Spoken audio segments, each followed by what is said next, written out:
అందుకే నాకు కొంత మీరందరూ పెద్దలు కాబట్టి కొంత నాకు అనుభవంతో మీరు కొంచెం అర్థం చేసుకుని కొంచెం సానుకూలంగా నాతో వ్యవహరించండి చాలు. అంటే మీరు టైం లైన్స్ పెట్టి ఇందాక పెద్దలు మీ పేరు సార్ సర్పంచ్ గారు చెప్పినట్టుగా మీరు ఏదో సినిమా చేసి డబ్బులు ఇచ్చండి అట్లా కాదు కదా, ప్రజాస్వామ్యాలు నడవదు కదా. ఇప్పుడు నాకేమైనా కోనసీమ ఒకటే కాదు కదా, మా వెళ్తే చిత్తూరు మన అటువైపు కూడా పోవాలి కదా. అంటే అలాగా ఇవన్నీ ఏంటంటే మనకు మాటలకి 10 మంది సరదాగా బాగుంటాయి, కానీ ఇన్నికి ఇంత డబ్బు ఉంది ఇక్కడ. డబ్బుని అడ్డగోలుగా ఒక పథకం లేకుండా ఏం లేకుండా ఖర్చు పెట్టేశారు వాళ్ళు. ఇప్పుడు మనం తిరిగి ఒక ఆర్థిక వ్యవస్థని గాలిలో పెడుతున్నాం. ఈరోజు కలెక్టర్ గారితో మాట్లాడుతుంటే ఎంటైర్ కోనసీమ లేదా ఈస్ట్ గోదావరికి దాదాపు 3,000 నుంచి 4,000 కోట్లు డ్రైన్ల ఆధునీకరణకి కావాలి. ఈ డబ్బు ఎక్కడి నుంచి తేవాలంటే ఎవరి దగ్గర సమాధానం లేదు, ఇంక్లూడింగ్ ఫైనాన్స్ డిపార్ట్మెంట్తో సహా. ఎందుకంటే నేను ప్రజల్ని మభ్యపెట్టడానికి రావట్లా, వాస్తవాలు తెలియజేయాలి మీకు. ఈ వాస్తవాలు తెలియజేస్తాం మనం ఎలా కరెక్ట్ చేసుకునే సమస్యలని. అంటే నెక్స్ట్ టైం మనం ప్రజాప్రతినిధులను ఎన్నుకునేటప్పుడు కనుక మనం తప్పుడుగా ఏదో కూర్చోబెట్టి వాళ్ళుగా గాల్లో మేడలు కట్టి మనం నమ్మేస్తే ఈ పరిస్థితులు ఎలా వస్తాయి అనేది దీనికి ఒక తార్కాణం గత ప్రభుత్వం. సో నేను ఎందుకు ఇలా పెడుతున్నానంటే ఈ కుటుంబ ప్రభుత్వంలో నేను మీకు వెన్నంటే ఉన్నాను, నాకు సమయం కావాలి.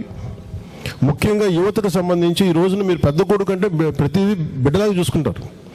అలాంటిది భవిష్యత్తులో ఇంతమంది యూత్కి మీకు భవిష్యత్తు ఉండాలనేదే నా కోరిక ప్రత్యేకించి. అంటే మనకి వెల్ఫేర్ స్కీమ్స్తో పాటు డెవలప్మెంట్ ఈజ్ ప్రయారిటీ. అది మనకి వ్యవసాయ విధానం కావచ్చు, లేదంటే కొబ్బరి సాగు కావచ్చు. దీనికి మీద నేను ప్రత్యేకించి చాలా కట్టుబడి ఉన్నాను దీని మీద. అంటే అందరూ ఏం చేస్తున్నారంటే కూర్చోబెట్టి పథకాల దగ్గర ఆగిపోవట్లేదు కుటుంబ ప్రభుత్వం, కానీ జరిగిన దోపిడీని కానీ ఆ వెనక మనకి ఆ ఆర్థిక లోటుని కానీ ఎలా పూడ్చాలనేది దాని మీద విపరీతమైన కసరత్తు చేస్తూ ఉన్నారు. కొంతమంది చేస్తారు. ఇప్పుడు దాకా నెలకి జీతాలు రావడం కష్టమైపోయింది గత ప్రభుత్వంలో. గుంతలు పూడ్చలేకపోయారు, రోడ్లు వేయలేకపోయారు. ఈరోజు మనం కూర్చోబెట్టి మన శంకర్ గుప్తం దాంట్లో కూర్చోబెట్టి సిల్ట్ తీయలేకపోయారు. మరి డబ్బులు ఏమైపోయినాయి అంటే వాళ్ళు కూర్చోబెట్టారు, ఇచ్చేసారు, అయిపోయింది అంతే.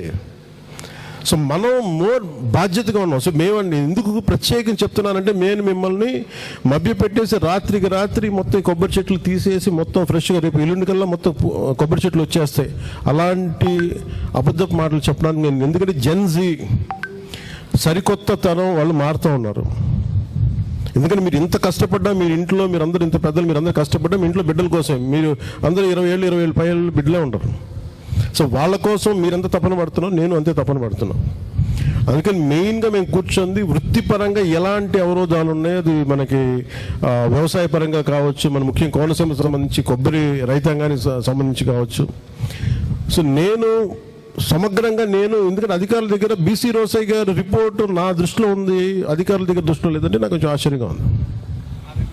అంటే మీ దగ్గర ఉండే ప్రయోజనం ఏంటంటున్నా మీరు అంటారు, మీరు దాని చల్లకాదు. ఇన్ఫర్మేషన్ దాచుకొని ఏం చేసుకుంటారు? గూట్లో పెట్టుకోవడానికి కాదు కదా ఇన్ఫర్మేషన్ ప్రజలకు ఉపయోగపడడానికి కదా. అంటే మెయిన్ మీరు కలెక్టర్ గారికి కూడా చెప్తాను, ప్లీజ్ బీసీ రోసయ్య గారు చూడండి, అసలు ఏంటో చూడండి.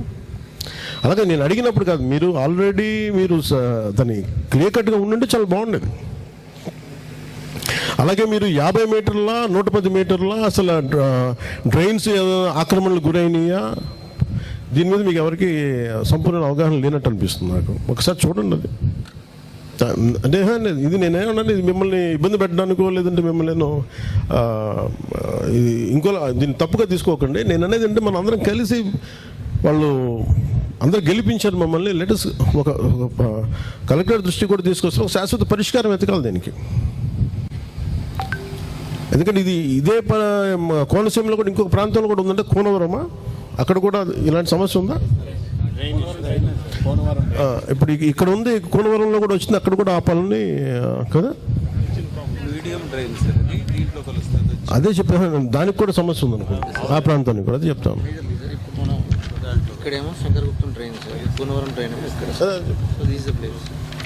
అంటే ఇది ఇప్పుడు ఇలాంటి సమస్య ఈ స్థాయిలో ఉందా కూనవరంలో కూడా? ఇంతే స్థాయిలో మేజర్ ఎందుకంటే నేను చెప్పేది ఎక్కడ పడిపోతున్నాయి అని అంటానికి అసలు ఎందుకు సిల్ట్ తీయలేదు దీని మీద అంటే నాకు ఒకటి అడ్మినిస్ట్రేటివ్ పరంగా కలెక్టర్ గారి దృష్టి కూడా చెప్తా ఉన్నాను. ఇది ఎన్ని సంవత్సరాల నుంచి ఈ సమస్య ఉత్పన్నమైంది నాకు రిపోర్ట్ కావాలి. నాకు పేషి అధికారులు కూడా నేను రిక్వెస్ట్ చేస్తా ఉన్నా, ఇది ఎన్ని సంవత్సరాల నుంచి రిపోర్టు ఈ సమస్య ఉత్పన్నమైంది, ఇది అలా కాదండి రిపోర్ట్. ఇది చెప్పాను కదా, ఇది ఒకసారితో అవ్వదు, మనం కూర్చోబెట్టి మాట్లాడుకుందాం. మీరు ఒకటే గుర్తుపెట్టుకోండి, మీ శ్రేయస్సు కోరుకునే ఒక వ్యక్తి ఇక్కడ ఉప ముఖ్యమంత్రి స్థానంలో ఉన్నాడు, అతను మీకోసం నిలబడతాడు, ఇది నమ్మండి అందరూ.